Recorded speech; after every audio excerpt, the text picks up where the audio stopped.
खासगी वाहनावर पोलीस लिहिणे किंवा तशी पाटी लावणाऱ्यावर लवकरच कारवाई होण्याची शक्यता निर्माण झाली आहे. पोलीस लिहिलेल्या खासगी वाहनावर लवकरच निर्बंध आणण्याच्या सूचना देण्यात आल्याची माहिती आहे.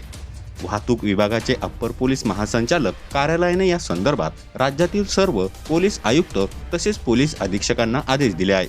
दरम्यान पोलीस लिहिलेल्या खासगी गाड्यांची तपासणी होत नसल्याने अवैध वस्तूंच्या वाहतुकीसाठी अशा गाड्यांचा वापर होण्याची भीती व्यक्त करण्यात आली आहे. तसेच खासगी दुचाकीसह चारचाकी वाहनावर पोलीस पाटी आढळल्यास महाराष्ट्र मोटर वाहन नियमांसह मोटर वाहन कायद्याअंतर्गत कारवाईची शक्यता आता वर्तवली जात आहे.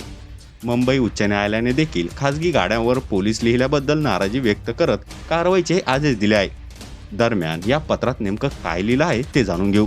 राज्यातील बरेच पोलीस अधिकारी अंमलदार आपल्या खासगी वाहनावर पोलीस अशी लाल रंगाची पाटी अथवा पोलीस लाल अक्षरात लिहून त्यांचे खासगी वाहन चालवित असतात.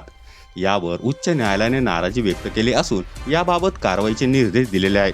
पोलीस पाटी असल्याने ती गाडी चेक केली जात नाही. तसेच पोलीस अशी लिहिलेली गाडी चेक होत नसल्यामुळे भाडे तत्वावर अवैध वास्तूची ने-आण करण्यासाठी वापरली जाते. त्यामुळे अशा खासगी वाहनावर लाल अक्षरात पोलीस लिहिलेल्या व पोलीस अशी पाटी लावलेल्या वाहन चालकावर निर्बंध घालावेत.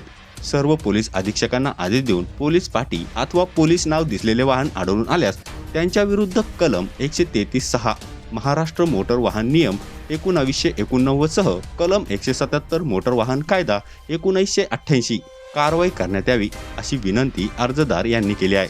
तरी सदर तक्रार अर्जाची मूळ प्रत पुढील उचित कारवाईकरिता आपल्या कार्यालयाकडे कारवाई करण्यात यावी असं या पत्रात नमूद केलं आहे.